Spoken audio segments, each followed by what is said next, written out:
So hello everyone, last video में हमने discuss किया था कि कॉम्बिनेशंस क्या होता है। कितने कॉम्बिनेशंस हो सकते हैं ये हम कैसे फाइंड आउट करेंगे। अगर आप इंटरेस्टेड हैं कॉम्बिनेशंस का कंसेप्ट जानने के लिए तो उस वीडियो को आप देख सकते हैं। डिस्क्रिप्शन में आपको लिंक मिलेगा। अगर कोई भी डाउट हो तो आप मुझसे कमेंट सेक्शन में पूछ सकते हैं। हम कॉम्बिनेशन पे बेस्ड ये सवाल करेंगे। पर्पस ये है, जो कंडीशंस गिवन होती हैं उसमें जो लैंग्वेज है उसको हमें ध्यान से समझना है ताकि आगे जो भी क्वेश्चंस हों वो आप इजीली कर सकें।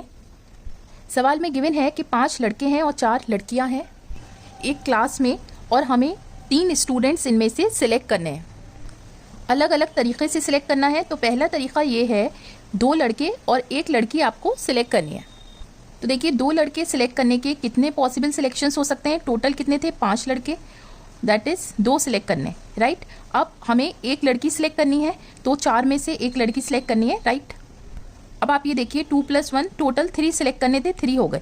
लेकिन अब आप यहाँ पर प्लस करेंगे इन दोनों को या मल्टीप्लाई, ये हम कैसे जानते हैं? इन दोनों इवेंट्स को मिला के हमारा पूरा इवेंट कंप्लीट होगा, ठीक है। दैट मीन्स अगर एंड का केस है तो हम मल्टीप्लाई कर देते हैं। So simple. सेकेंड केस में आपसे पूछा है कि ऐसे 3 स्टूडेंट सिलेक्ट करिए इस तरीके से कि कोई भी उसमें से लड़की ना हो, ठीक है। तो जब लड़की नहीं होगी तो सिर्फ हमें क्या मतलब हुआ, लड़के ही सिलेक्ट करने हैं 3। अब टोटल लड़के क्या है? 5 और 3 लड़के सिलेक्ट करने हैं, राइट। So it's simple. तो इस तरीके से 3 स्टूडेंट सिलेक्ट करिए कि कम से कम, एटलीस्ट का मतलब होता है कम से कम 1 लड़की उस सिलेक्शन में प्रेजेंट हो, राइट। तो देखिए क्या क्या पॉसिबिलिटी है यहाँ पर। 1 लड़की एंड 2 बॉयज़, क्योंकि 3 सिलेक्शन करने थे। अब कम से कम 1 होनी चाहिए, लेकिन ज़्यादा कितनी भी हो सकती हैं। तो अगर 2 गर्ल हुई तो हमें 1 बॉय लेना पड़ेगा, और 3 लड़की अगर हमने यहाँ पे ले ली तो 0 बॉयज़, राइट।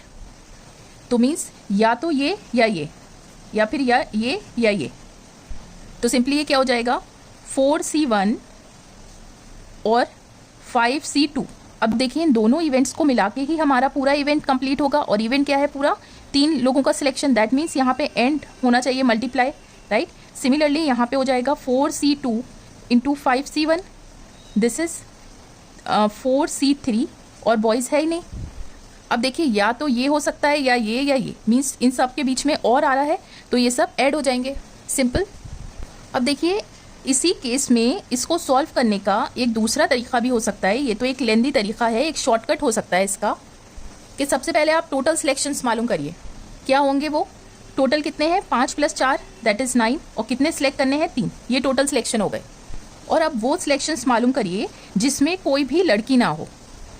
तो सिंपली आप लड़कियों को हटा दीजिए और टोटल अब बॉयज़ बचे, और हमें 3 सिलेक्ट करने हैं, राइट। अब देखिए वो सिलेक्शंस कितने हो जाएंगे जिसमें कम से कम 1 लड़की प्रेजेंट हो। तो टोटल सिलेक्शंस में से वो माइनस कर दीजिए जिसमें लड़की ही ना हो, राइट। So it's simple. तो ये आपका शॉर्टकट हो गया। नाउ लास्ट पार्ट में आपसे कहा गया है कि 3 स्टूडेंट्स इस तरह से सिलेक्ट करिए कि गर्ल्स जो हैं वो बॉयज़ को डोमिनेट करें मतलब उन सिलेक्शन में गर्ल्स जो हैं वो बॉयज़ के कंपैरिजन में ज़्यादा नंबर में हों, राइट। तो क्या क्या पॉसिबिलिटी हो सकती है? अगर 3 सिलेक्ट करना है तो 2 गर्ल हो सकती है और 1 बॉय हो सकती है, राइट। या फिर 3 गर्ल और 0 बॉय, राइट। अब आप ये देखिए कि इस वाले केस में तो बॉय है ही नहीं, लेकिन उसने क्या कहा कि गर्ल जो है वो बॉयज़ के कंपैरिजन में ज़्यादा नंबर में हो। तो बॉयज़ भी होने ज़रूरी हैं तभी तो कंपैरिजन होगा। तो ये केस तो वैलिड ही नहीं है, सिर्फ ये वैलिड कंडीशन है। तो यहाँ पे गर्ल सिलेक्ट कैसे करेंगे? 4 थी, 4C2 एंड है, और ये हो गया 5C1, सिंपल। वीडियो लंबी हो रही है तो नेक्स्ट सवाल मैं अपनी नेक्स्ट वीडियो में डिस्कस करूंगी। उसका लिंक आपको इस वीडियो के डिस्क्रिप्शन में मिल जाएगा, तो आप उसको देख सकते हैं। उम्मीद करती हूँ कि ये सवाल आपको समझ आया होगा। अगर आपको कोई भी डाउट हो तो आप प्लीज़ कमेंट सेक्शन में पूछ सकते हैं। I will surely help you out. And please don't forget to like, share and subscribe to my channel to stay in touch with more such upcoming videos. Till then take care, stay safe.